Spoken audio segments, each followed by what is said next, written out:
Magkakaiba ang paniniwala ng bawat tao.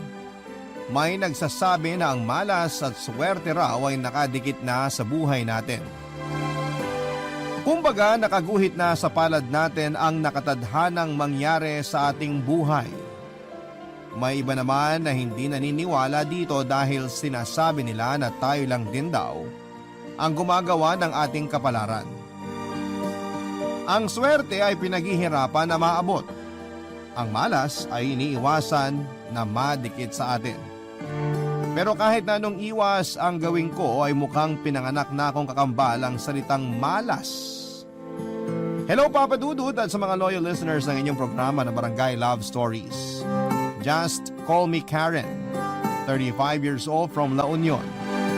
Matagal niyo na rin po akong listener at hindi ko na mabilang kung ilang beses na ba akong umiyak nang dahil sa sulat na binasa ninyo. Hindi ko rin alam kung may maiiyak ba sa kwento na ibabahagi ko ngayong araw. Pero sigurado naman ako na may napakalaki itong aral na maiiwan sa mga nakikinig ngayon. Papadudot lumaki ako na hindi ko na nakilala pa ang tatay ko. Ang sabi ni nanay bata pa lamang ako nang mamatay ito nang dahil sa malubhang sakit. Kaya naman si nanay na lamang talaga ang kasama ko hanggang sa magkaisip ako. Mapagmahal na ina ang nanay ko at kahit tanging paglalako ng merienda sa lugar namin, ang trabaho niya ay pilit niya namang tinataguyod ang buhay namin. Ang hindi ko lang maintindihan noon ay kung bakit sa tuwing maririnig ko ang pangalan ko, kakambal ko noon ng salitang malas, Papa Dudut.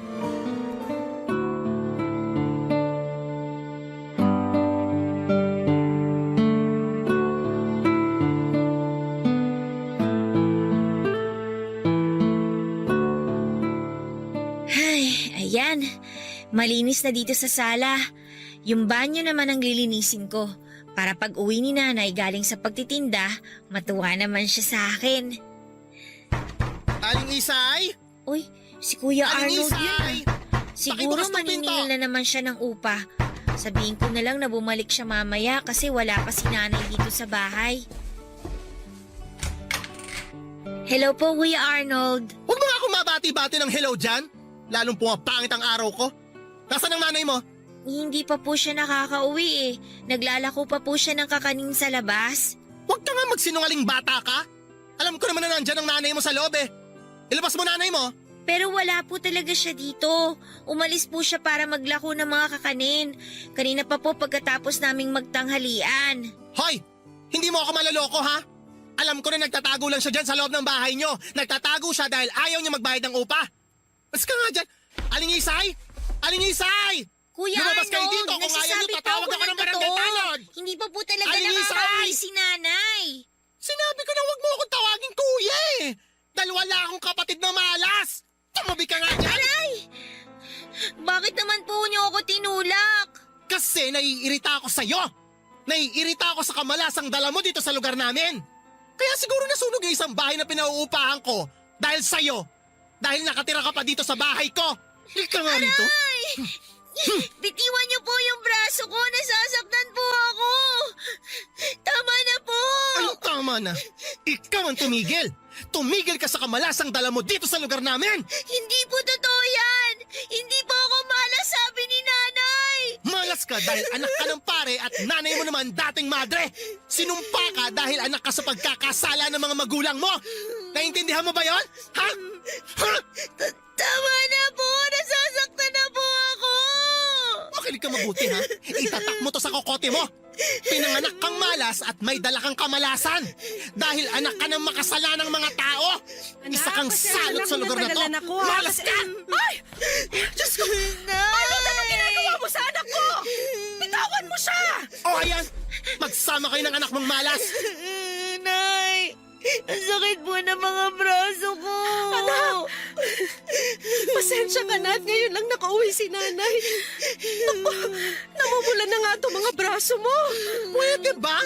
Bago kayo magdrama-dramahan dyan, ibigay niyo muna sa akin yung bayad ng upa niyo dito sa bahay. Ayoko magtagal dito sa inyo. Baka mamaya kumapit pa sa akin yung kamalasan ng anak mo. Palibhasa salot yan! Tumigil ka na nga, Arnold! Bakit? Totoo naman ang sinabi ko ha! Alam na alam dito sa lugar na to na dati kang madre at pari naman ang tatay niyang anak mo! Sabi na tumigil ka na! Eto! Ayan na pera! Kunin mo na makalis ka na! Umalis ka na!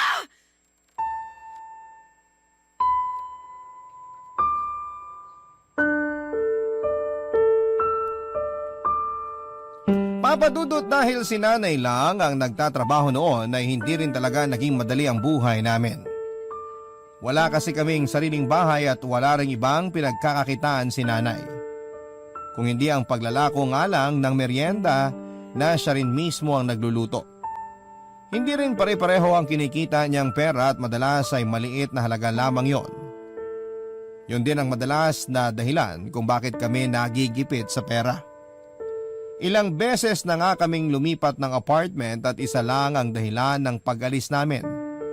Hindi na kami nakakabayad pa sa upa. Papadudot, hindi lang yon ang unang beses na narinig ko ang salitang malas na ako ang tinutukoy. Hindi ko nga alam kung bakit ganon ang salitang madalas na lumalabas sa bibig ng ibang tao kapag nakikita nila ako. Malayo naman ang pangalan ko sa salitang yon at wala rin akong maisip na malaking naging kasalanan ko para isipin nila na malas ako. Kahit bata pa ako noon ay nagtataka at nasasaktan na ako sa tuwing maririnig ko mula sa ibang tao na minamalas ang isang lugar nang dahil sa akin. Bagay na pilit ko na lamang na hindi iniintindi kagaya ng palaging bilin ni nanay sa akin noon. Papadudot.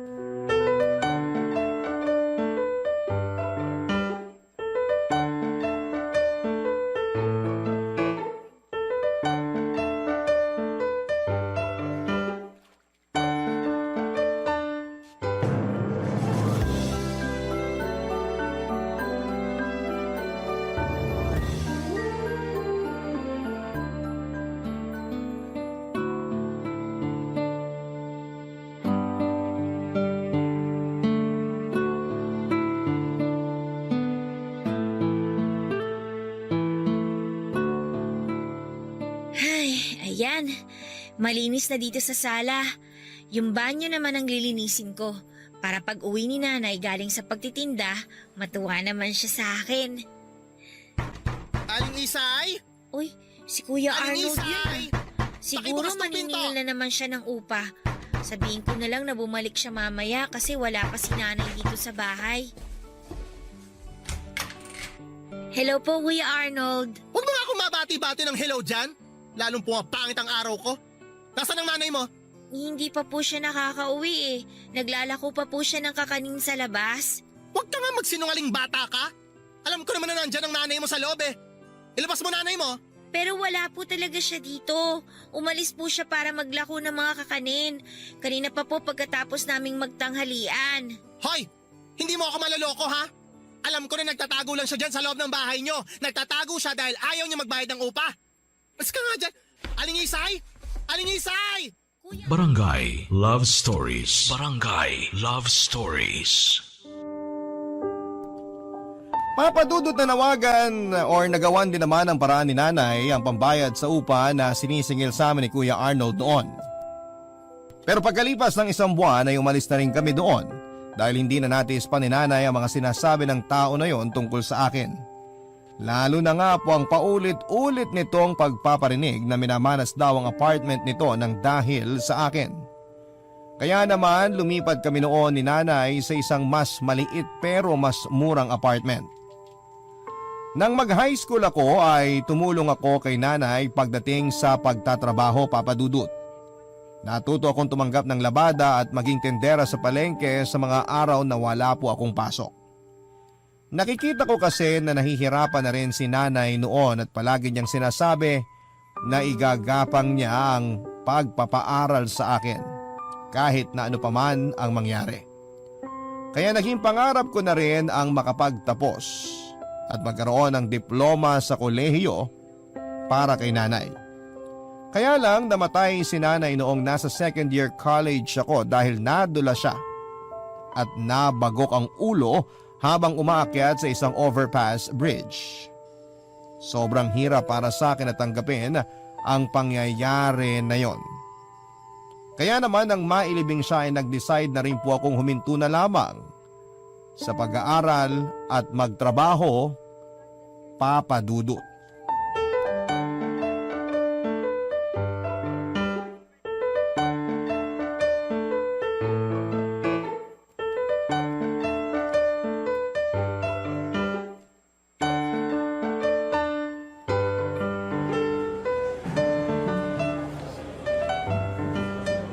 Uy, pa-share ako dito sa table mo ha.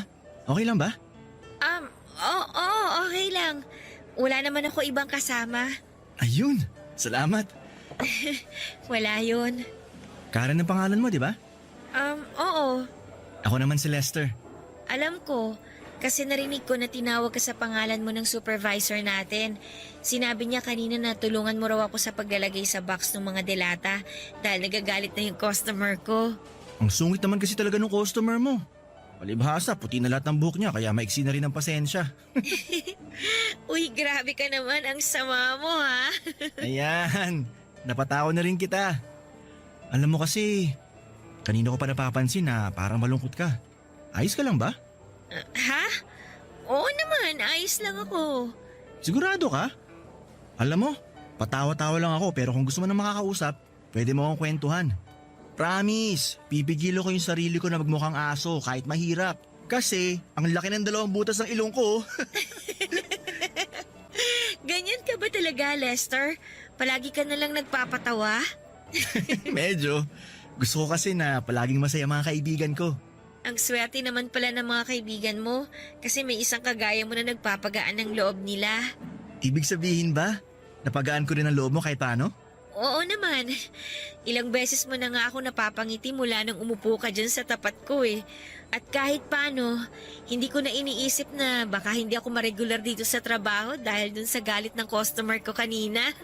Yun ba yung pinoproblema mo kaya parang malungkot ka mula pa kanina? Oo, kasi ang tagal ko nang gusto magkaroon ng regular na trabaho. Kaya lang, wala eh. Malas talaga ako kaya palaging natatapos ang mga kontrata ko sa mga pinagtatrabahuhan ko. Yun lang pala problema mo, hindi mo kaagad sinabi sa akin. Bakit? Huwag mo sabihin na anak ka ng may-ari nitong pinagtatrabahuhan natin at nagpapanggap ka lang na karaniwang empleyado. Hindi no, sa mga teleserye lang naman nangyayari yan eh. Bakit kung akong bahala sa'yo ka dyan? Parang kaya mo akong gawing regular dito sa trabaho natin ah. Kaya ko talaga yun, kasi number 1, gwapo ako kahit malaki yung mga butas ng ilong ko. Number 2, maapil ako kahit hindi ako katangkaran. At number 3... Teka nga, naku Lester ha, niloloko mo lang yata ako eh. Hindi no, totoong sinasabi ko na gwapo ako at malakas ang dating ko kasi yun ang sabi ng mama ko. Kaya nga na-regular ka agad ako dito sa trabaho eh. Kasi malakas ako sa supervisor at manager natin. Basta, kung bahala sa'yo Karen. Ituturo ko sa'yo lahat ng teknik para magustuhan ka rin nila. Para mabilis ka ma-regular. Basta lang gagalingan mo palagi pagdating sa trabaho. Oo naman, matagal ko na kasi talagang gustong ma-regular sa trabaho na to. Ngayon pa lang sobrang thank you na talaga. Nako, magpasalamat ka sa akin kapag naging regular ka na dito. Tsaka ilibre mo ko ng paborito kong siomay pag nagkataon ha. Papa Dudut, mula nang mamatay si nanay ay parang gumuho na talaga ang mundo ko. Buong buhay ko kasi ay siya lang ang kasama ko. Pagmamahal at suporta niya ang kinalakhan ko. Kahit palagi akong nakakatanggap ng masasakit na salita mula sa ibang tao, ay napapawi yon kapag niyayakap na ako ni nanay. At nang mawala nga siya, pakiramdam ko ay totoo ang sinasabi ng ibang tao na malas daw ako.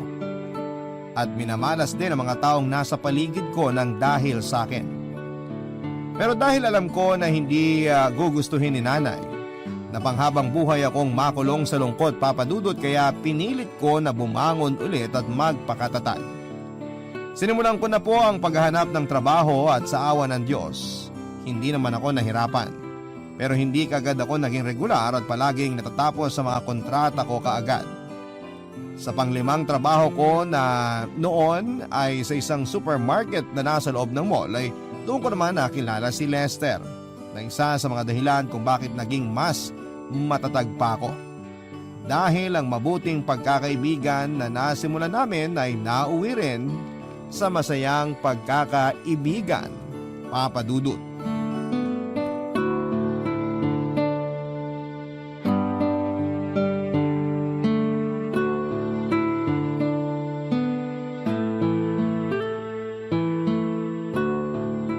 Kinakabahan ka ba, sweetheart?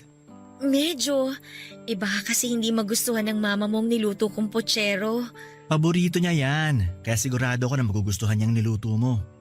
Paano kung may sarili siyang recipe na gusto para sa paborito niyang pagkain? Paano kung hindi siya masarapan dito sa niluto ko? Masyado ka naman nag-aalala, sweetheart. Sobrang sarap kaya nitong pochero mo. Kaya nga mas lalo kitang minahal kasi ang husay mo magluto eh. Binola pa ako nito. Hindi pambobola yon. Totoo naman na masarap lahat ng pagkain na niluluto mo para sa akin. Kaya huwag ka na masyadong kabahan, okay? Pauwi na si mama. At ang mabuti pa, maglagay na tayo ng mga plato at kubyertos dito sa lamesa. Sige, sweetheart.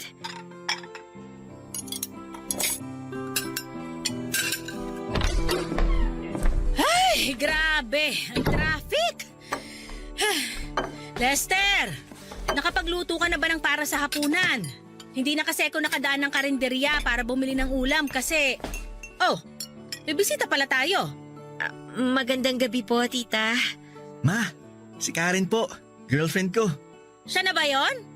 Bakit parang ibang itsura niya sa personal? Mas okay ang itsura niya sa mga picture. Nako ma, baka pagod lang po kayo sa biyahe kaya nasabi niyo yan. Upo na po kayo dito. Nakapaghain na rin po kami ni Karen. Si Karen po nagluto ng pochero na yan. Sigurado ako na magugustuhan nyo. Hindi po ako gumamit ng seasoning sa pagluluto kanina.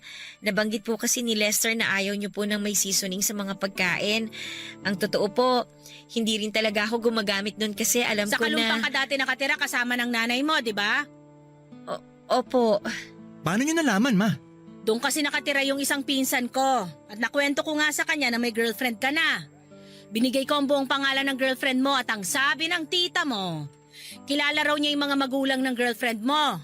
Talaga po? Ang liit naman talaga ng mundo. Sa kabilang bayan pa po yun, di ba? Oo, pero kagaya nga ng sinabi mo, maliit lang ang mundo kaya mabilis na nakakalipad ang mga balita.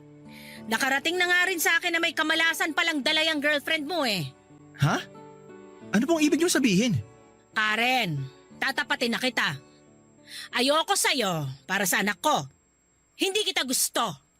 Nag-iisang anak ko lang si Lester at ayokong hawaan mo siya ng kamalasan na dala-dala mo dyan sa katawan mo. Ma, wag niyo naman po sanang bastusin ang girlfriend ko.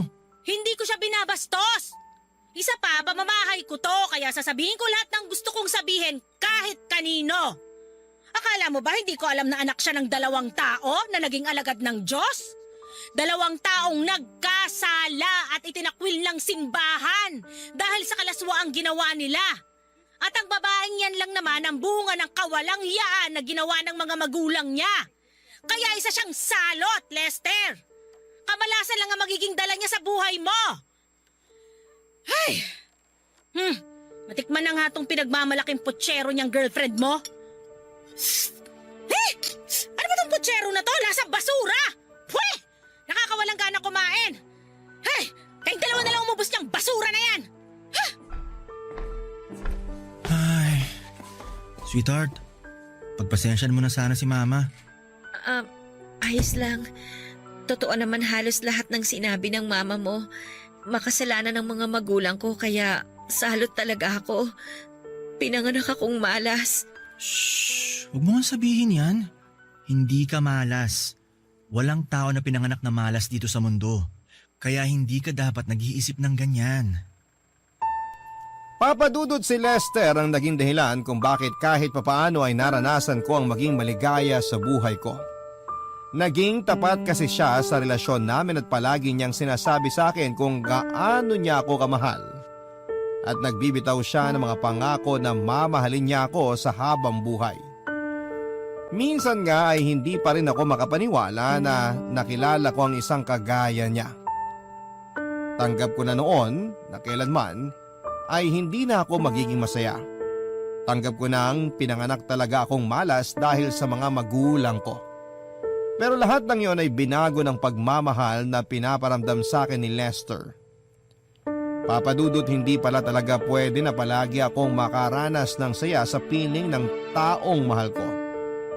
Dahil nang makilala ko ang mama ni Lester ay doon ko nalaman na alam pala niya ang tungkol sa pagkatao ko. Alam niya na bunga ako ng pagkakasala ng mga magulang ko. Kaya naman pinaramdam niya kagad sa akin na hindi ako welcome sa pamilya o buhay nila kahit kailan daw ay hindi niya ako matatanggap para sa anak niyang si Lester, Papa Dudut. Barangay Love Stories. Barangay Love Stories.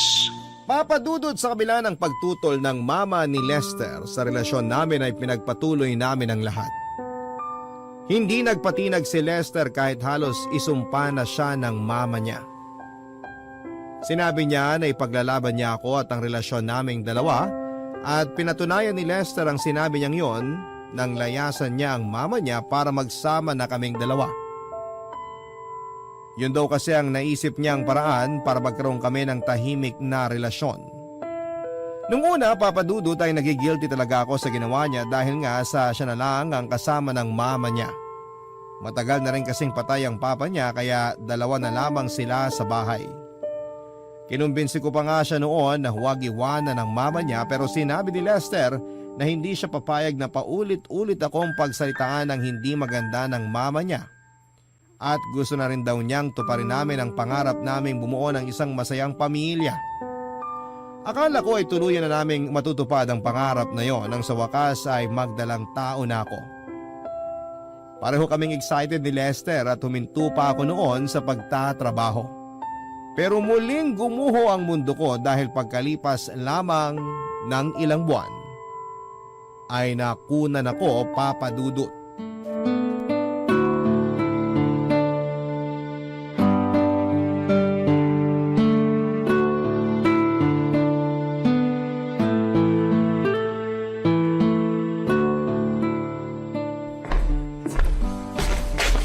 Eto na ang paborito mong adobong pusit, sweetheart. Amoy pa lang, mukhang makakasampung cups na naman ako ng kanin nito. Huwag ka mag-alala, sweetheart. Dinamihan ko talagang sinaing ko para sa'yo. Ayun no, sakto. Kasi napagod din talaga ako sa trabaho kanina. Kaya nga niluto ko tong paboritong ulam mo kasi alam ko na kapag ganitong araw, tambak ang trabaho niyo dun sa supermarket. Sobra, sweetheart. Munti ko na nga makalimutan na kumain ng tanghalian kanina eh. Sobrang dami kasi ng trabaho namin. Yan naman ang huwag mong kasanayan. Huwag ka magpalipas ng gutom, baka ikaw naman ang magkasakit. Kaya nga kita pinagluluto ng pagkain sa umaga para mabaon mo yun at saka makakain ka sa tanghalian eh. Nakain ko naman, sweetheart. Kaya huwag ka na magtampo sa akin. Ay, nga pala. Nakita mo ba yung charger ng cellphone ko? Ay oo, nandun sa kwarto natin. Nandun lang pala. Akala ko naiwan ko sa locker ko kanina eh. Di ko kasi makita sa bag ko. Na-empty bat na tuloy ang cellphone ko. Teka, saglit lang, kukunin ko, sweetheart. Kumain ka lang dyan ha, babalik din ako kagad. Sige, sweetheart. Salamat ah.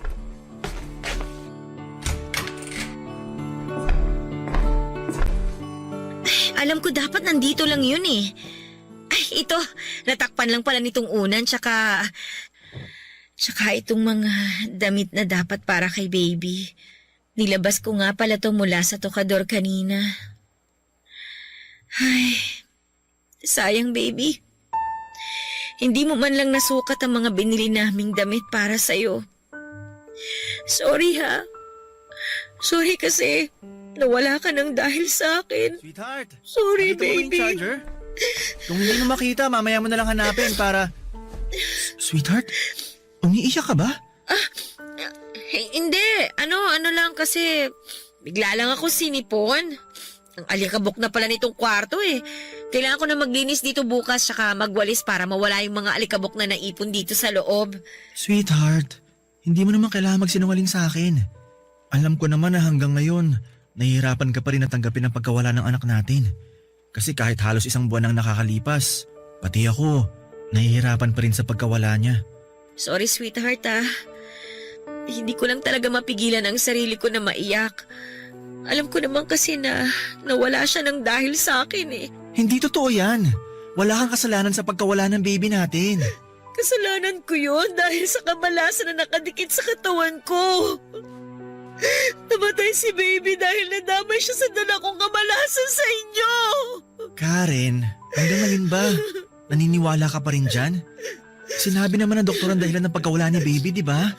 Masyadong mahina ang kapit niya sa sinapupunan mo. At kung nagkataon man na isinilang mo siya, malaki rin ang tsansa na hindi siya magtagal dahil sa pagiging mahina niya. At lahat yon kasalanan ko. Kasalanan ko dahil pinanganak akong malas sa mga magulang ko. Kasalanan ko, Lester. Walang ibang dapat sisihin kundi ako lang. Ako lang! Tama na. Wala kang kasalanan, Karen. Walang may gusto sa atin na mawala si baby. Walang may kasalanan kung bakit siya nawala. Kaya wag mo nang paulit-ulit na sisihin ang sarili mo. Kasi alam ng Diyos kung gaano mo siya iningatan at kung gaano mo siya minahal. Para sa akin ang mahalaga, ginawa natin ang lahat na makakaya natin.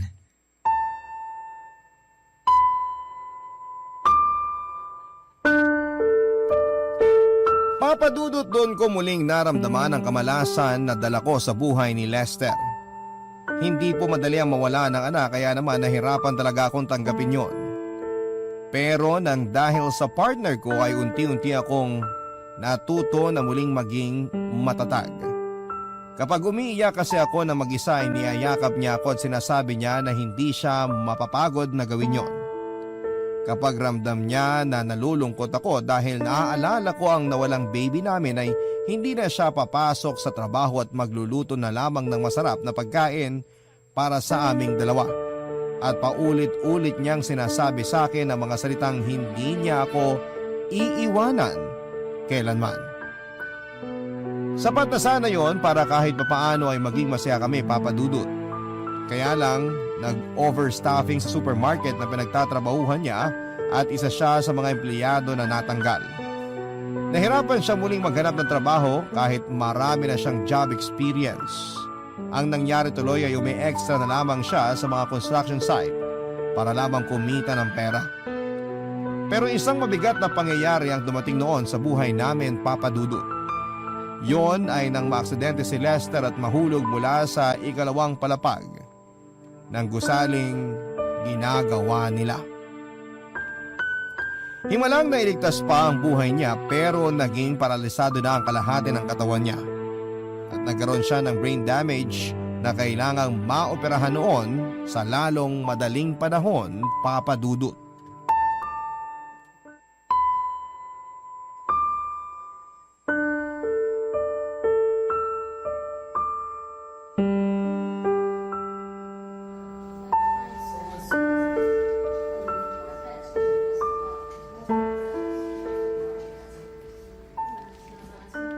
Sweetheart, Sweetheart, gising ka na pala. Nagugutom ka ba? Nauuhaw? May gusto ka bang inumin o kainin? wala. Busog pa ako. Ikaw, kumain ka na ba? Oo, tapos na. Nung makatulog ka kagabi, kumain na ako para may lakas ako na bantayan ka dito. Pero mukhang hindi ka pa natutulog. Nakaidlip ako kanina bago ka magising. Sweetheart, halata sa mga mata mo na wala ka pang maayos na tulog. Namumula na yung mga mata mo at ang lalim pa ng eye bags mo. Ano ka ba? Matagal nang ganyan ang mga mata ko. Sweetheart, sorry Kung hindi sana ako na-aksidente sa trabaho, hindi ka mapapagod na bantayan ako dito at di ka mamumroblema na maghanap ng pera para sa operasyon ko. Huwag mo nang isipin yun. Ako nang bahala doon. Ang mahalaga ngayon, kailangan na magpalakas ka. Kasi nakaschedule ng operasyon mo sa 1 linggo. May nahiraman ka ba ng pera para sa operasyon ko? Oo. Kaya nga may schedule ka na para sa operasyon kasi may pambayad na tayo. Kaya huwag ka na mag-alala, okay? Sweetheart, alam ko na nahihirapan ka ngayon sa sitwasyon natin. Pero ayoko na sisihin mo ang sarili mo dahil sa nangyari sa akin. Ano ba yung sinasabi mo? Siyempre walang ganon. Kilala kita at alam ko tumatakbo ngayon sa isip mo. Aksidente nangyari sa akin at walang kahit na anong kinalaman yon sa'yo. Hindi mo kasalanan kung bakit ako na-aksidente. Hindi ko lang kasi talaga mapigilang isipin ng dahil sa akin kaya nangyari sa'yo to. Iniisip ko na siguro nga tama ang mama mo. Dapat lumayo na lang ako. Dapat hindi na kita hinawaan ng kamalasan ko. Dapat hindi na kita dinamay. Karen, ako ang unang lumapit sa'yo. Ako nag-alin ng pag-ibig ko sa'yo. At wala kang ibang ginawa kundi ang tanggapin at suklian ang lahat ng yun. Kaya wala kang kasalanan. Dahil alam ko na minahal mo rin ako ng higit pa sa pagmamahal na binigay ko sa'yo. Dahil ikaw lang ang nag-iisang lalaki na tumanggap at nagmahal sa akin ng totoo. Ikaw lang, Lester. Ikaw lang. Kaya nga nagpapasalamat ako sa Diyos na nakilala kita eh. Kasi mula nang dumating ka sa buhay ko, wala na akong ibang naramdaman kung hindi puro kaligayahan lang. Hindi ka malasan ang dala mo sa buhay ko. Dahil sa'yo ko lang din naramdaman kung paano tunay na maging masaya. Yun lang ang dinala mo sa akin, Karen. Pagmamahal at kaligayahan na walang kapantay. Sinasabi ko na nga ba eh! Tama ang suspecha ko! Puro kamalasan na lang ang dala mo sa anak ko! Umalis ka sa tabi ni Lester, salot ka! Tita! Umalis ka dyan! Nasasaktan po ako. Huwag niyo po paalisin si Tigilan niyo na po Karen. yung paghila sa akin. Dito! Umalis ka dito dahil ikaw ang nagdala ng kamalasan sa buhay ng anak ko! Please naman! Nang dahil sa'yo, nasira ang buhay niya! Umalis ka na dito! Parang awa niyo na po. Huwag niyo po akong paalisin. Ayoko umalis sa tabi ni Lester. Tumayo ka na dyan sa pagkakaluhod mo dahil walang magagawa niyang pagmamakaawa mo sa akin! Ikaw ang punot dulo ng kamalasang dumating sa buhay ni Lester! Ikaw lang at wala nang iba! Kaya umalis ka na dito! Malas ka! Umalis ka bago pa tuluyang mamatay ang anak ko ng dahil sa'yo! Umalis ka na, Karen! Parang awa mo na.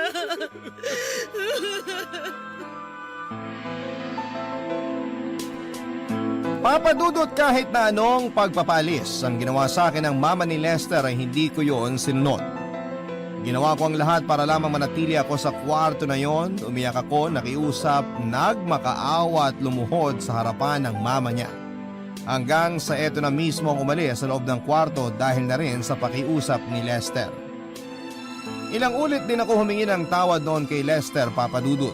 Doon ko naisip na tama ang mama niya na wala akong ibang dinala sa kanya kung hindi puro kamalasan lamang. Kung hindi niya ako nakilala, hindi masisira ang buhay niya. Pero sinabi ni Lester na ang bawat araw ng pagsasama naming dalawa ang pinakamasayang araw sa buhay niya. Walang araw siyang pinagsisihan na ako ang pinili niyang makasama. Kahit kailan daw ay hindi siya nagsisi na minahal niya ako. At isang mahigpit na yakap ang sinagot ko noon sa kanya. Papadudot, kinailangan ng malaking halaga para sa operasyon na gagawin kay Lester noon. Hindi ko talaga alam kung saan ako kukuha ng pera dahil maliit lamang naman ang naipong ko. Pero sinabi ng mama niya na ito na raw ang bahala sa lahat ng mga gagastusin.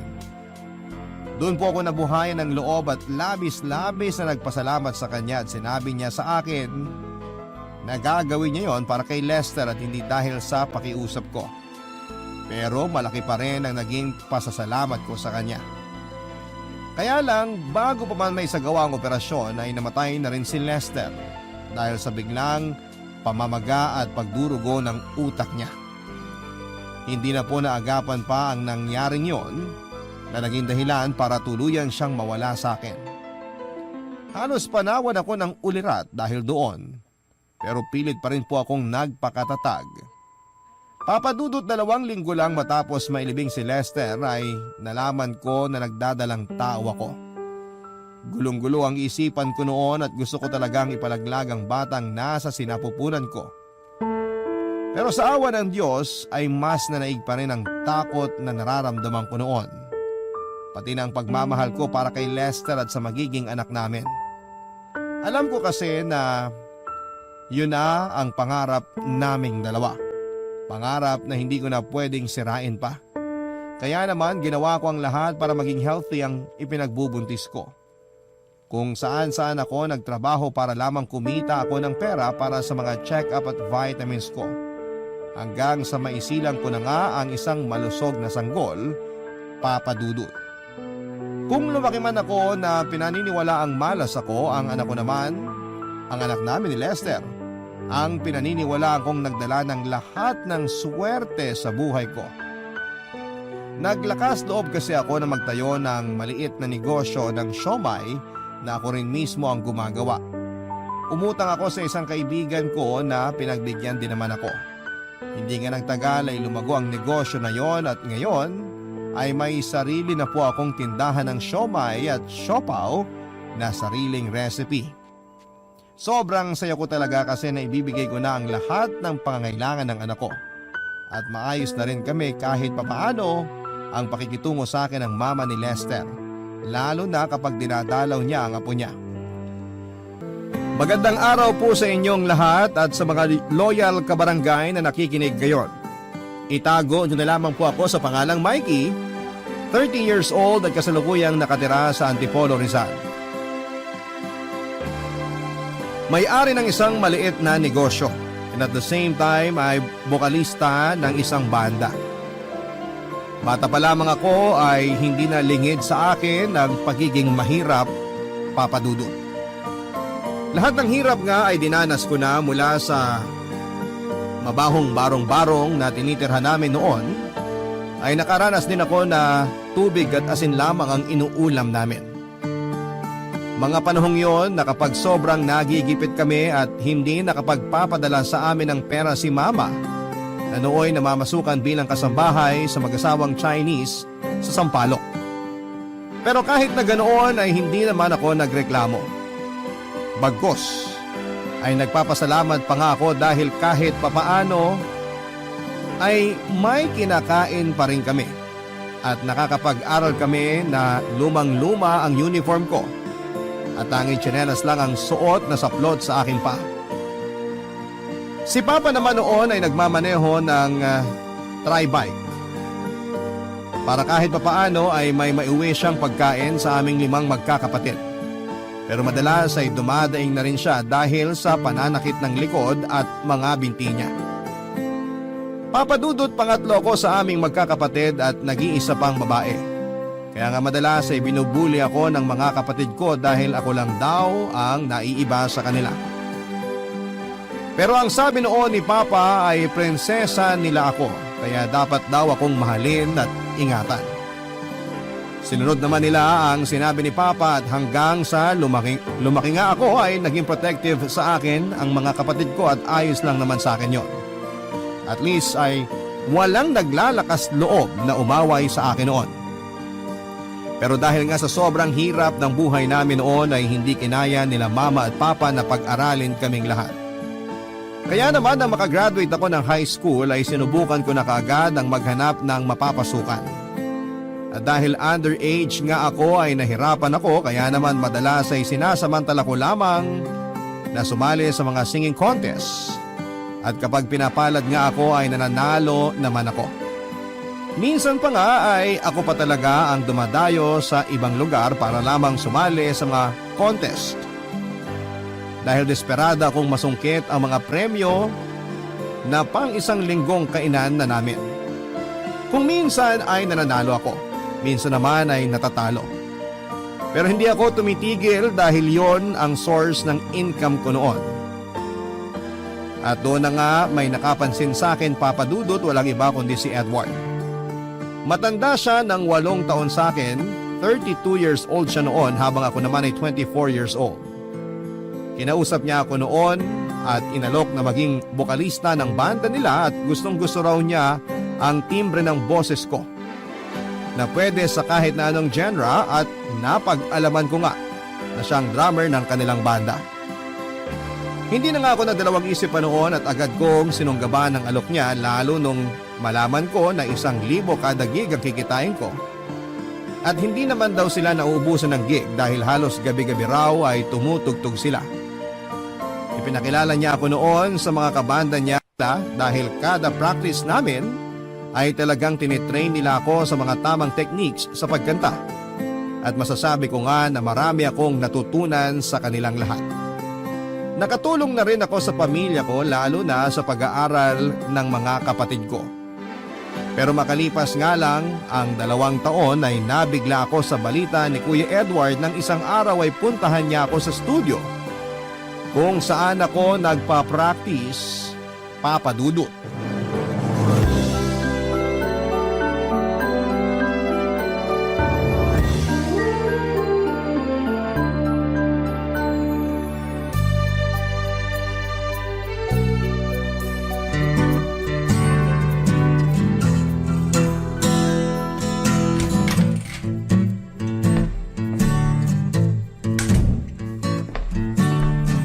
Mikey, pwede ka ba makausap sandali? Sige po, tungkol saan po ba? Gusto lang kitang kumustahin. Kumusta ka naman ba sa banda natin? Okay naman po. Ba't bigla niyo pong naitanong? Wala lang. Gusto ko lang malaman kung komportable ka sa ibang kasamahan natin. Oo naman po. Tatagal po ba ako ng 2 taon dito kung hindi? Mabuti naman kung ganun. Ba't bigla niyo nga po bang naitanong yan? May problema ho ba? May issue ba sila sa akin? O kayo po, may problema po ba kayo sa akin? Hindi. Gusto ko lang makasiguro na maayos kitang iiwanan dito. Ha? Iiwan niyo ako? Sawa na po ba kayo sa pag-handle sa akin? Hindi, ano ka ba? Masyado ka naman nag-iisip. Alis na kasi ako. Ha? Saan po kayo pupunta? Natanggap ako sa trabahong pinag-applyan ko sa Kuwait. Kaya makikipagsapalaran muna ako sa ibang bansa. Pero Kuya Edward, paano ako? Anong paano ka na? Iniisip mo ba na baka alisin ka nila sa grupo kapag umalis ako? Malamang. Kayo nagpasok sa akin dito eh. Paano po pag umalis na kayo? Huwag kang mag-alala. Hindi naman mangyayari yun. Unless gusto ulit nilang maghanap ng kasing galing mo. Hindi uubray ang pambobola niyo sa akin, kuya. Malungkot ka ba? Siyempre, mawawalan ako ng Kuya Edward eh. Mangingibang bansa lang ako. Di naman ako sasakabilang buhay. Kung aalis kayo, sinong papalit sa inyo? Mababakante ang posisyon niyo. Siyempre pinaghandaan ko yan. Umanap muna ako ng kapalit ko bago ako nag-decide na mag-apply sa ibang bansa. Matagal na nga siyang naghihintay eh. Kakilala niyo po? Oo, pamangkin ko yun. Magkakasundo kayo, panigurado. Kaidaran mo lang din halos yun. Ang tanong kasing galing niyo kayang tumugtog. Oo naman, hindi ako ipapahiya nun. Tsaka hindi mo na itatanong, musician ang buong angkan namin. Bakit hindi na lang kayo yung kumuha ng bokalista sa mga kamag-anak nyo? Ba't ako pa po yung pinili nyo? Imposible naman pong wala magaganda ang boses sa kanila. Well, may point ka. Pero nakitaan kasi kita ng potensyal. At alam ko nung mga panahong yun, kailangan mo ng mapagkakakitaan. Paano nyo po nalaman? Yun kaya ang isinagot mo sa tanong nung isang judge. Tinanong ka nila kung bakit ka sumali sa contest. Ang sabi mo, Kailangan ko yung prize para pangkain namin ng 1 linggo. Pero hindi naman po ako nanalo nun. oo nga, pero sa tingin ko dapat nanalo ka dun eh. Feeling ko kasi may dayang nangyari. Di naman ganun kagagaling kumanta yung mga nanalo eh. Feel ko nga rin po, pero at least may opportunity na dumating para sa akin. So panalo pa rin po ako. Sa bagay, tama ka dyan. Kaya nga po sobrang nagpapasalamat ako sa inyo eh. Kasi binigyan niyo ako ng pagkakataon na i-showcase yung talent ko. At the same time, nakakatulong ako sa pamilya ko. Ang ginawa ko lang naman, ipasok ka rito sa banda. Pero ang hard work mo, ikaw yan. Pero salamat pa rin po. Malulungkot talaga ako kapag umalis na kayo rito. Huwag kang malungkot. Nandyan naman ang buong banda na nagsisilbing pangalawang pamilya mo na. And for sure, magkakasundo kayo ni Ace. Di ka mabobore at malulungkot pag siya ang kasama mo. Yung Ace po ba yung pamangkin nyo? Oo, mabait yun. May pagkasuplado nga lang sa una. Nako, as if namang uubra sa akin yung pagiging suplado niya. Well, sangayon ako dyan. Knowing you, may something sa'yo na nakakagaan sa pakiramdam. Naks! Todo-todo papuri mo sa akin ngayon, Kuya Edward ah! Nagsasabi lang naman ako ng totoo. Napaka-positibo mong tao. At yun ang pinakagusto kong part ng pagkatao mo. Papadudot, katulad nga ng sinabi ni Kuya Edward ay umalis na siya sa banda at nakipagsapalaran sa ibang bansa. Lalo pa nga at may pamilya siyang binubuhay. Pero hindi naman nabakante ang posisyon niya dahil tinig over ito ng pamangkin niyang si Ace. At totoo nga sa mga sinabi ni Kuya Ed ay may pagkasuplado nga si Ace. Pero wala namang kaso yon sa akin. Ang tingin ko kasi sa kanya ay isang Prince Charming na lumabas sa isang libro. Ganon na ganon ang datingan niya sa akin. Matangkad siya at maputi at talaga namang gwapo. Ganda rin ang husky na boses niya. Malalim at medyo pausin pa. Kaya nga first meet namin ay nagkaroon agad ako ng crush sa kanya. Kahit na hindi naman siya ganon kasaya na makita ako. Na-imagine ko pa nga na nasa nobela kami at sa una lamang siya suplado. Na sa katagalan ay mai-in-love din siya sa akin pero alam ko namang sa panaginip lamang yon mangyayari. Mga ilang buwan lang naman ay nahuli ko rin ang kiliti ni Ace. Katulad ko kasi ay mahilig siyang mag-compose o gumawa ng sariling kanta kaya naman kapag wala kaming rehearsal ay nagsishare kami ng mga ideya sa isa't isa at mga concept na pwedeng gawing kanta. Hanggang sa naging close na nga kami.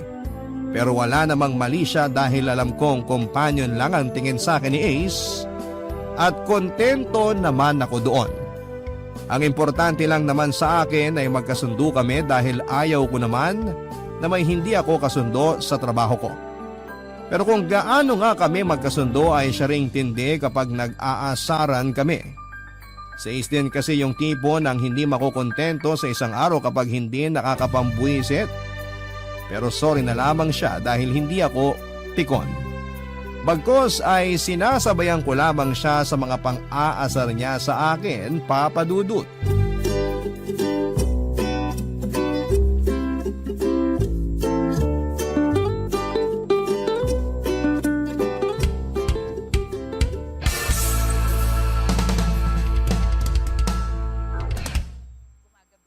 Maya na ulit tayo mag-rehearse. Sakit na ng kamay at braso ko. Sige, minamalat na rin ako. Delikado pa yata tong boses ko mamayang gabi. Boses palaka ka na nga. Boses pala ka pala ah. Ikaw nga gurang ka na eh. Nangalay kagad ang kamay at braso. Pikon. Hindi ako pikon no. Hindi lang ako papatalo sa'yo. Tama na nga. Baka umiyak ka pa eh. Oso ko. May iba ako. Humuhusay ka na sa pagigitara ha. Talaga ba? May mga sintonado pa rin ako minsan eh. Pero di na ganun kasama. Pwede ka na siguro isabay kay Kuya Red. Lo, di kaya. Lead guitarist yun. Anong gagawin ng newbie na kagaya ko? Ang sinasabi ko lang naman, konti na lang pwede ka nang isabay sa kanya sa mga madaling pyesa. Malay mo next time, nagigitara ka na habang kumakanta. Ang astig nun. Nai-imagine ko nga yan. Parang ang sarap sa feeling no? Pag-usahin mo palalo. O kaya magpatulong ka kay Kuya Red. Yoko, nahiya ako eh. Wow! Marunong pala mahiya ang makapalang muka. Hoy, sino kaya mas makapal ang muka? Ikaw nga, hindi naman sa'yo yung pagkain, kinain mo. Tawang-tawa lang. Mag-aasawa na yan. Bakit ba kasi hindi ka makapag-move on? Isang pirasong siomay lang yun. Last ko na kasi yun kinain mo pa. PG lang? Grabe naman to. Bili pa kita ng 1,000 siomay eh. Akin na pera, pambili ng 1,000 siomay. Wala akong cash na dala. Credit card, gusto mo? Wag na, baka namang walang laman yan. Ano akala mo sa akin, poor? Bakit, hindi ba? Nanginginain ka ng siomay ng may siomay? At least siomay lang. Hoy, ba't ka tumatawa? Oy, natawa ko bakit ba? Iba naiisip mo, no? Hoy, wag mo ko itulad sa'yo ha. Masama bang tumawa? Hindi, pero para kasing iba iniisip mo eh. Ano bang iniisip ko? Sabihin mo nga. Akin na lang yun. Kesa kung pinagtitripan mo, tapusin mo na yung kantang sinusulat mo para malapatan na natin ang tono. Langya naman kasi. Ang hirap pala gumawa ng kantang senti kapag wala pang experience. Bakit? Hindi mo pa ba naranasan ma-broken hearted? Naranasan. Pero hindi naman kasi ganun kasakit. Nakapag-move on ka agad ako.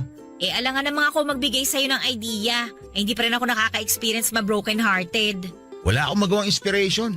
Pag naman kasi pinilit ko, baka naman di ganun kadama pag kinanta. Di proceed ka na lang sa usual song na sinusulat mo. Tapos kapag may experience ka na, doon mo na lang balikan yung isa.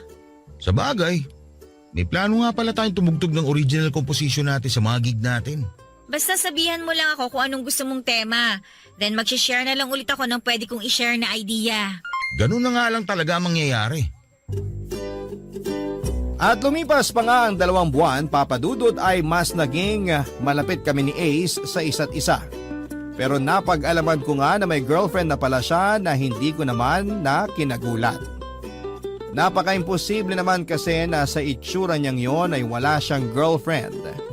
Medyo nalungkot lamang ako ng slight dahil yung 1% na pag-asa ko na magiging kami na ni Ace ay tuluyan na nga pong naglaho, Papa Dudut.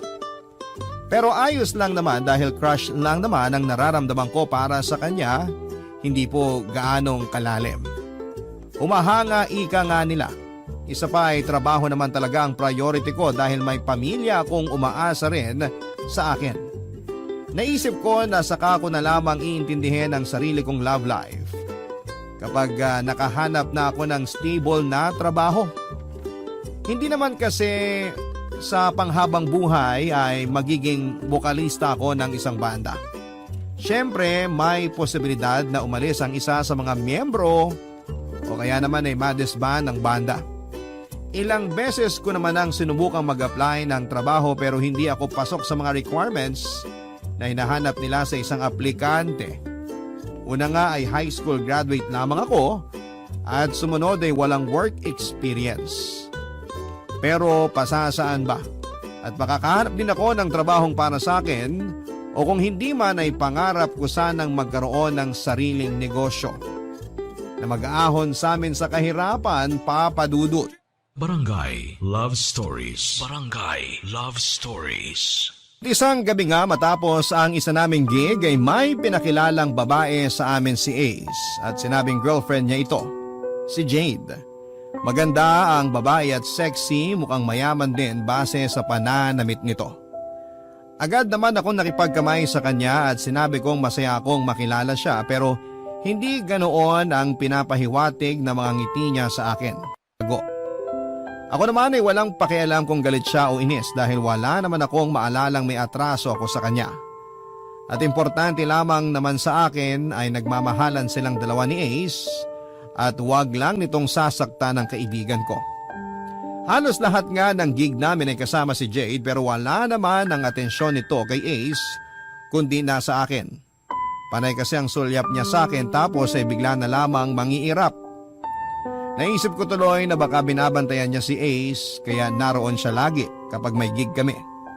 At dahil nga hindi na rin ako makatiis at gusto ko ring malinis ang pangalan ko sa kanya, ay sinamantala kong busy ang mga kabanda ko lalo na si Ace sa pagliligpit ng mga gamit ay nilapitan ko si Jade na nasa isang lamesa lang naman kasama namin na naghihintay, Papa Dudut.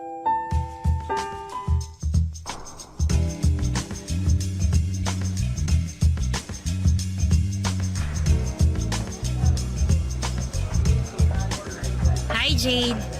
Close pa tayo? Hindi. Pero magfi-feeling close na ako sa'yo. Kasi mukhang ang laki ng problema mo sa akin eh. Paano mo naman nasabi? Kung nakamamatay lang siguro yung tingin mo, baka kanina pa ako nakabulagta sa sahig. Anong ibig mong sabihin? Kanina pa masama ang tingin mo sa akin eh.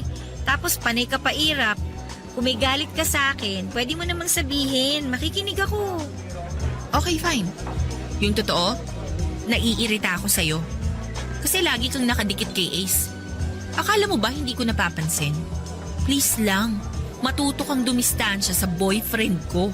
Ang sakit mo kasi sa mata eh. Ay nako, wala kang dapat ipag-alala.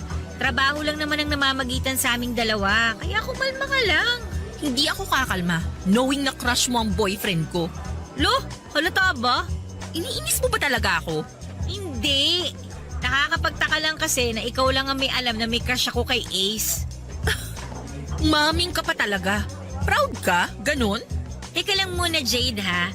Kung ano man yung iniisip mo, mali ka. Okay? Pure crush lang ang nararamdaman ko kay Ace. Alam mo naman siguro yun, di ba? Umahanga lang ako sa kanya. Pero yung as in gustong-gusto, hindi. Hindi, Day. Huwag ka nang magpalusot. Kahit crush pa yan, may gusto ko pa rin sa boyfriend ko.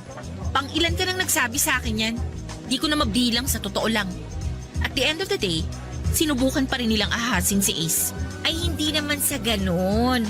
Tsaka tingnan mo na nga lang yung sarili mo, oh. Tapos tingnan mo ko, oh. Ang ganda-ganda mo. Sexy. Wala akong panama sa'yo. Tingin mo papatulan ako ni Ace?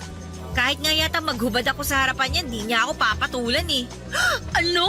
Ay, sorry ah. Alam mo, loyal si Ace sa'yo. Lagi ka nga niya kinukwento sa akin simula nung ipakilala ka niya sa akin eh.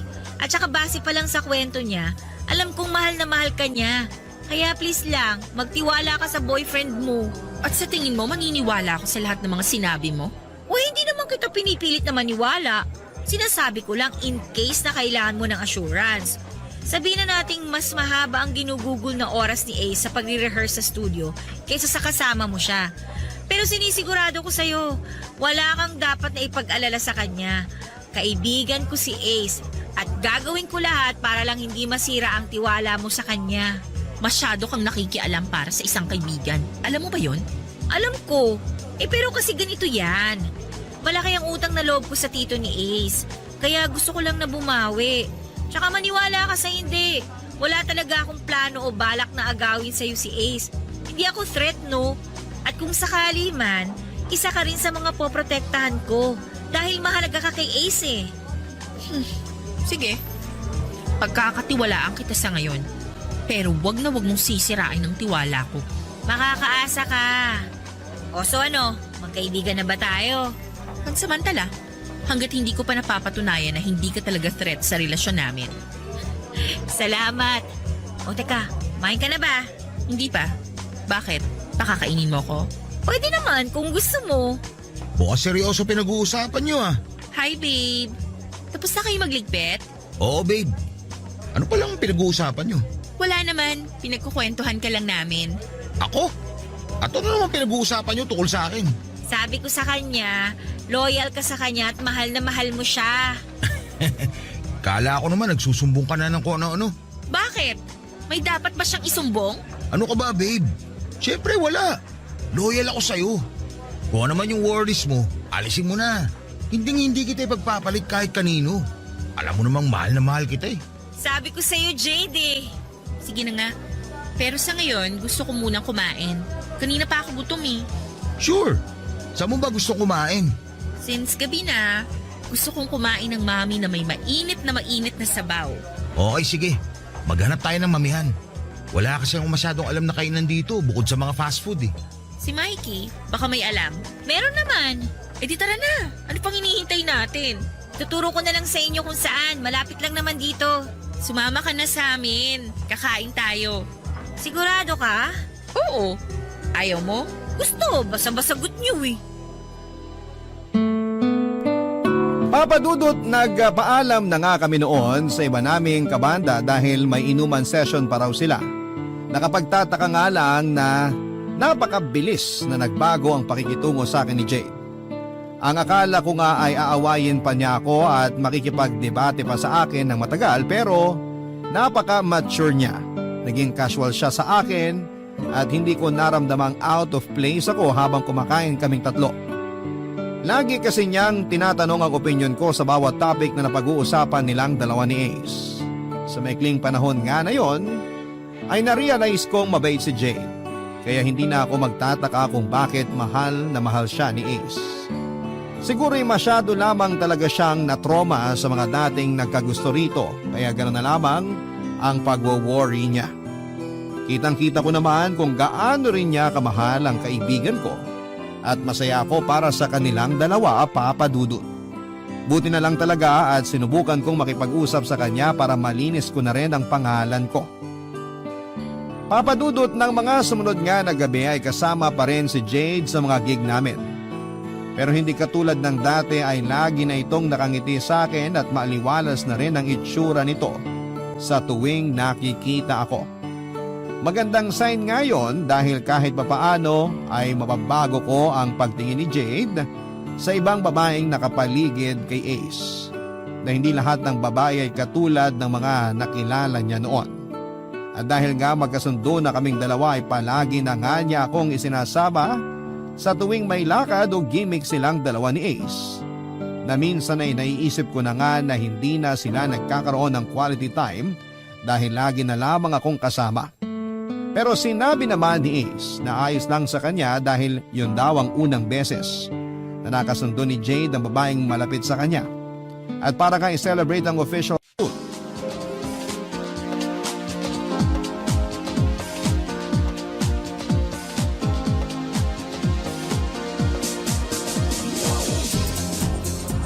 Mikey! Aba, kanina pa inuugat ng tagay mo, oh. Pas muna. Doon na ako eh. Wala, madaya. Hayaan mo na, babe. Huwag kayo masyado magpakalasing. Hindi ko kayo kayang bitbiting dalawa pag nalasing kayo. Kaya nga, tsaka mahina ang tolerance ko sa alak. Ang mabuti pa, magkwentuhan na lang muna tayo para bumaba yung mga tama natin. Sige, call ako dyan. Cool din ako. Kwentuhan niyo naman ako kung paano kayo nagkakilala. Sino ba magkukwento? Uy, kahit sino sa inyong dalawa. Sige, ako na. Nagkakilala kami 3 years ago sa bar na pinagkakantahan nyo. Kagagraduate ko lang na ng college, kasama ko friends ko noon. Doon namin napiling mag-celebrate. Tapos, ayun, nakita ko si Ace sa stage kumakanta. Kasama nila Tito Edward. Kumakanta ka, Ace? Oo. Pero nagkaroon ako ng problema sa lalamunan ko. Kaya hindi na ako nakakanta ulit. Kung mapapansin mo, medyo paus ako magsalita. Ano bang nangyari? Chain smoker ako noon at nagkaroon ako ng grabing ubo. Hanggang sa nagkaroon ng araw ng tamang lalamunan ko na dahilan ng pagkasira na rin ng boses ko. Ah, ganun pala yun. Uy, sumabalik ako dun sa kwento. Paano kayo nagkakilala nun? I mean, sino yung nag-first move? Ako? Medyo nakainom na kasi ako noon eh. Nagulat nga ako sa kanya kasi bigla siyang umakyat doon sa stage. Tapos nag-request ng kanta. Dedicated daw para sa akin. Ay, talaga? Iba talaga nagagawa ng alak, no? Tapos ayun nga, hanggang sa matapos yung request kong kanta, hindi ako bumaba ng stage as in. Grabe, hindi ko carry yun. Kakahiya ka. Ano ka ba? Walang hiya-hiya pag nakainom. O, tapos, ano ba nangyari?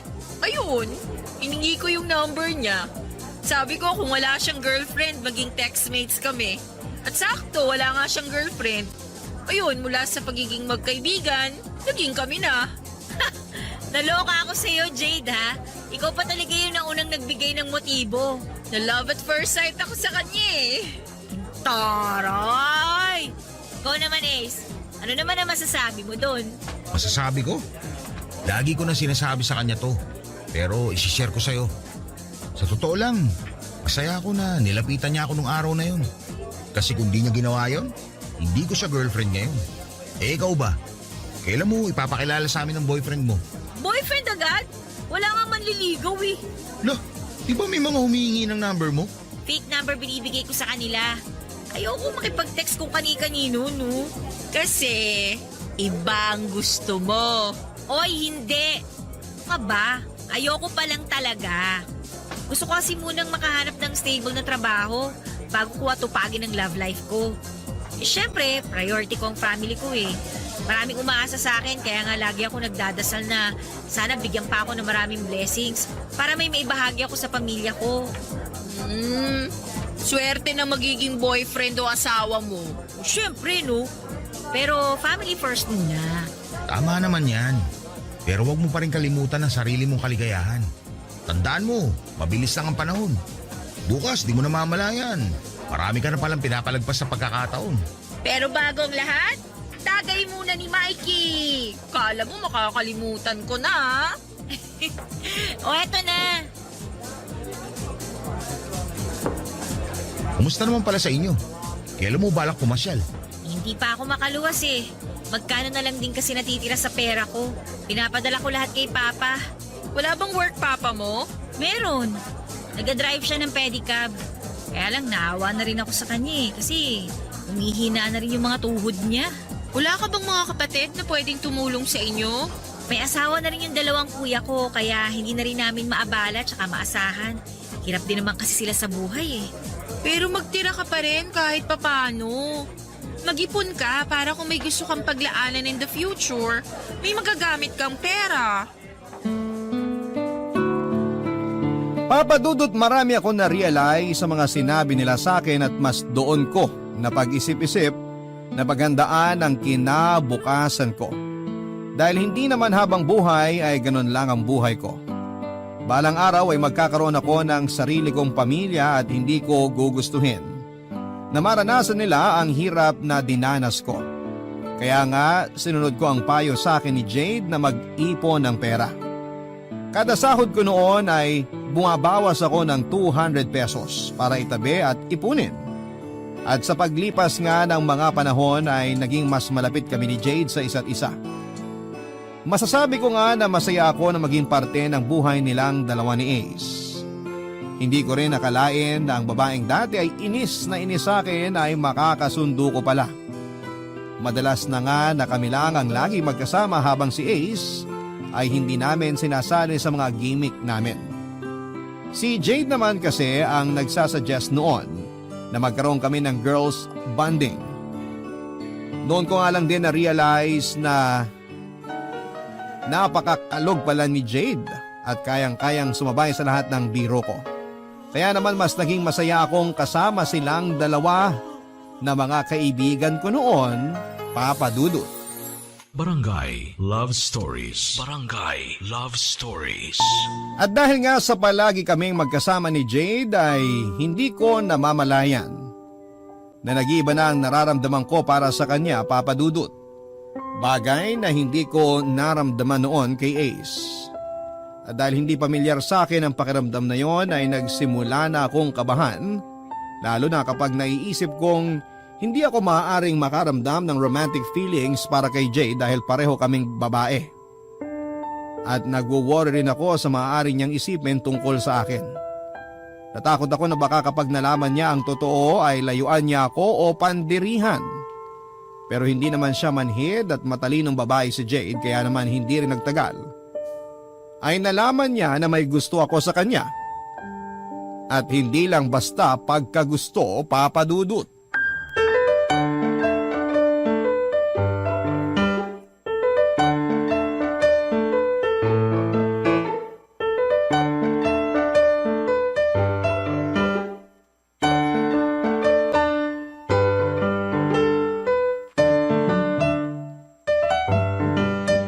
Magkaibigan tayo, di ba?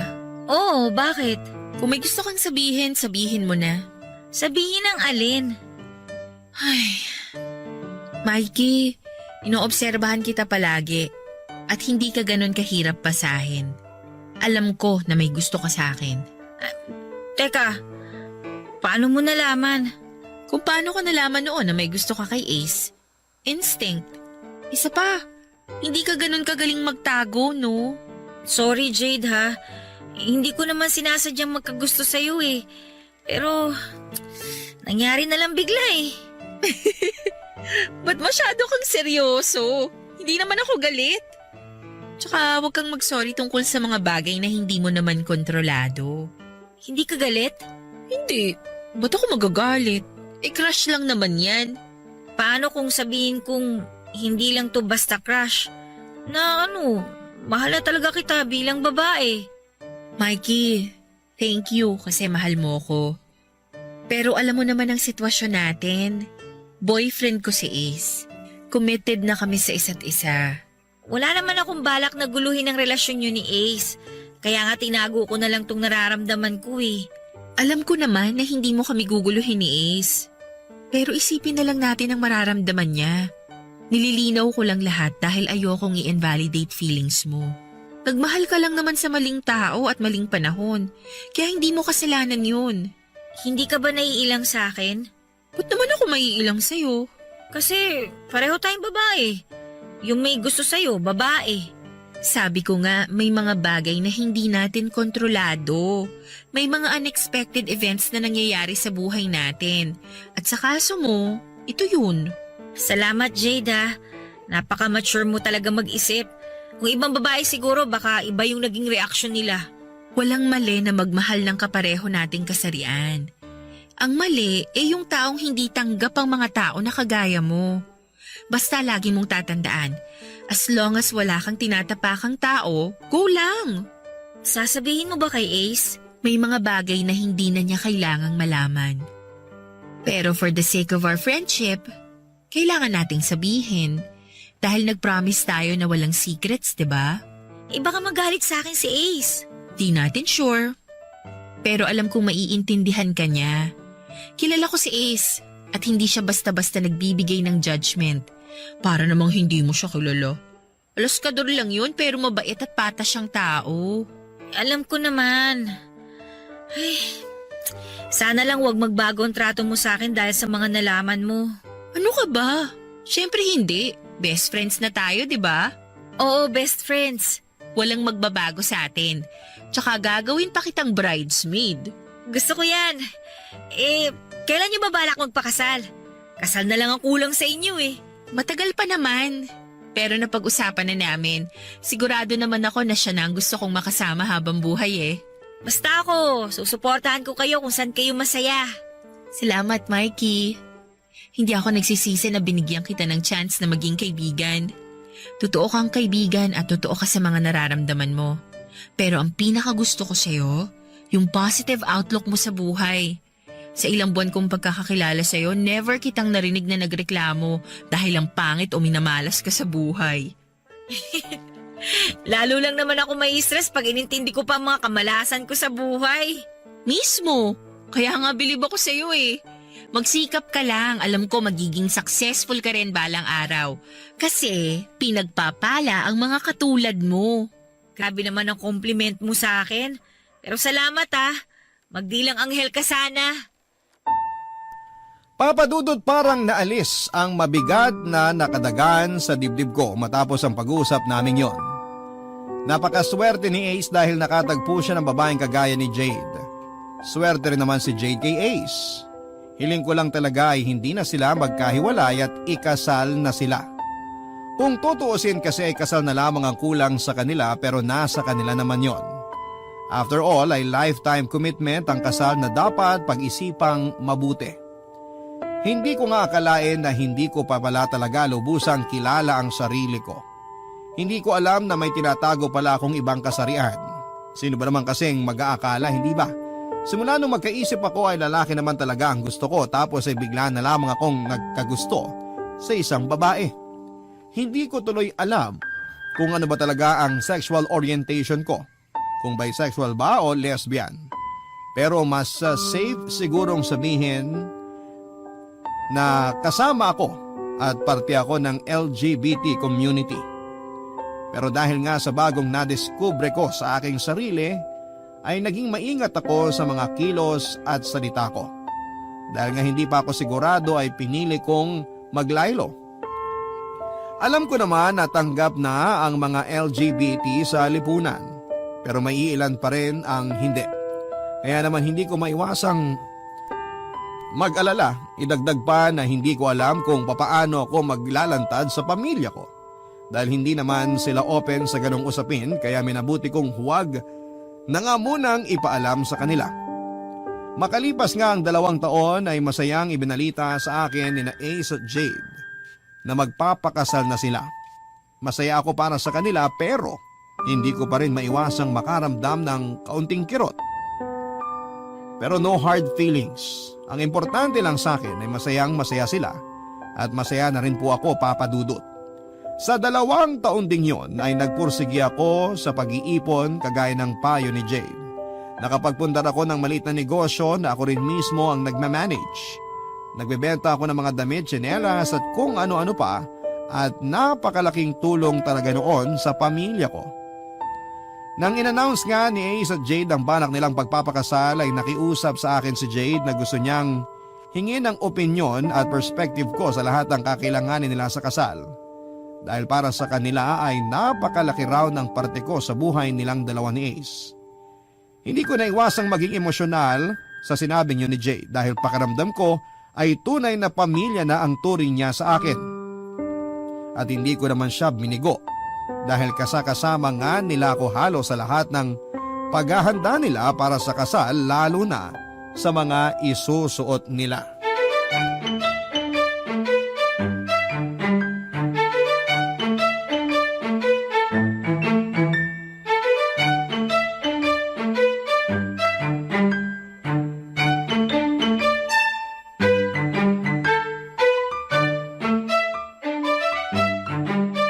masama raw na isukat ang wedding gown. Bakit masama? Sabi di daw matutuloy yung kasal. Hep! Nag-research ako tungkol dyan. Nagtanong na rin ako kina mama. Ang sabi niya, pwede naman daw isukat basta hindi pa fully made yung gown.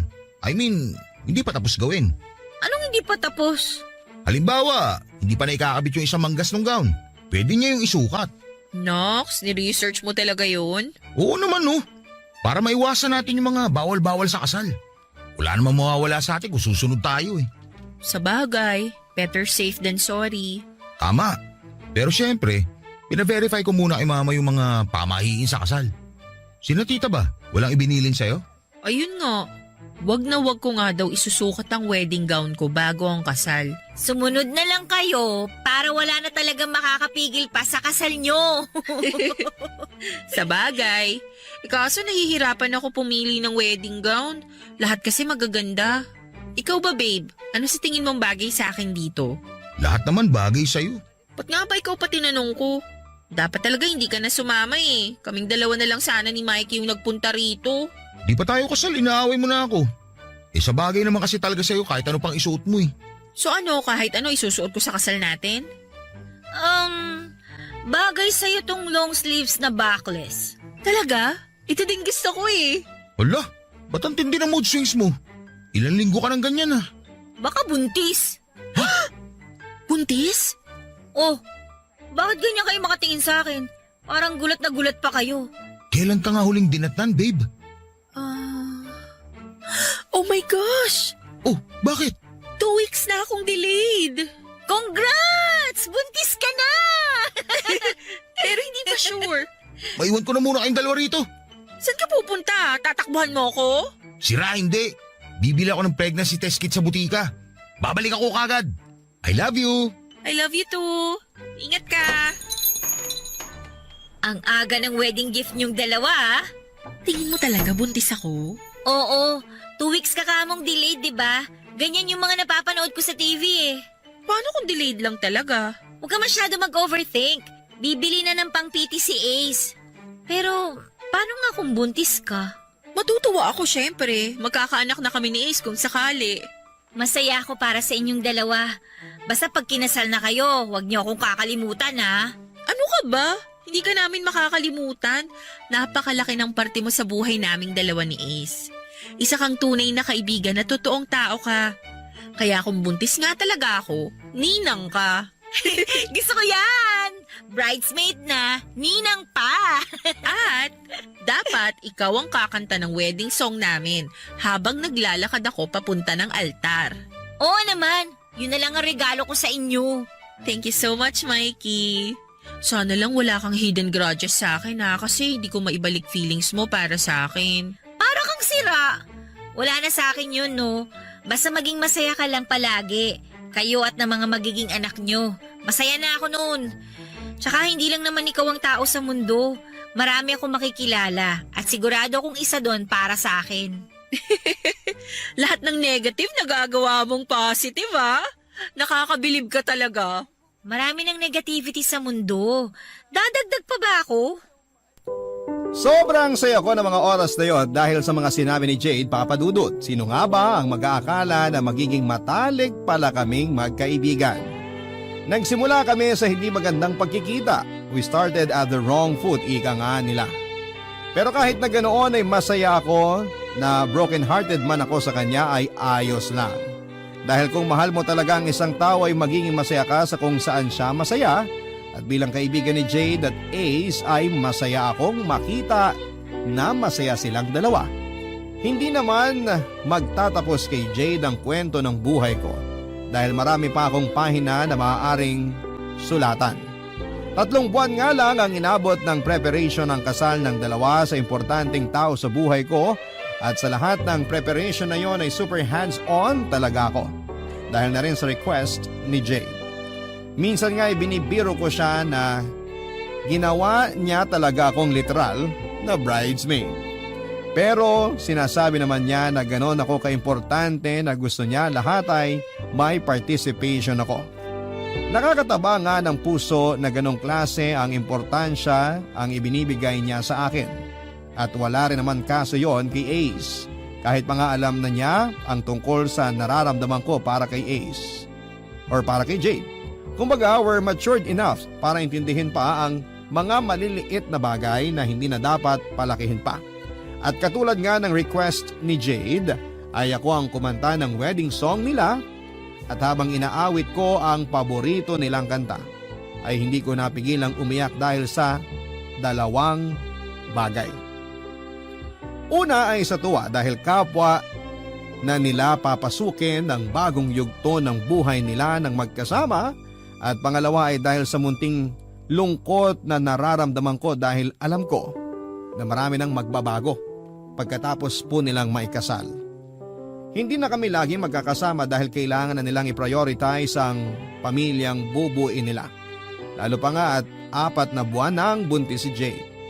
Ilang buwan pa ay masisilayan ko na rin ang inaanak ko. Nang matapos nga ang seremonya ng kasal ay oras na para ihagis ng bride ang kanyang bouquet at kung hindi ka ba naman binibiro ng tadhana ay ako talagang nakasalo ng bulaklak na yon. Tuwang-tuwa pa talaga ang bagong kasal habang ako naman ay hindi ko alam kung ano ang magiging reaksyon. Dahil po sa sobrang pagkagulat. Napabalik na lamang ako sa ulirat nang yakapin ako ni Jade. At sabihing ako na ang susunod. Napuno na lamang ng tawanan ng simbahan dahil sa sinabi niyang yon. Taliwas din sa naisip ko ay hindi nagbago ang trato nila sa akin bagkos.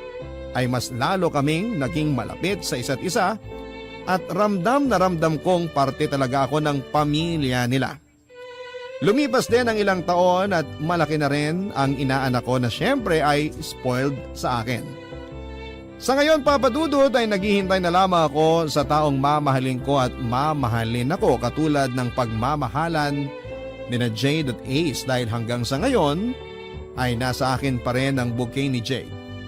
At dito ko na nga po tinatapos ang aming kwento na nagsimula sa isang flat na tono hanggang sa nagkaroon ng sari-saring nota at nakabuo ng magandang awit ng buhay.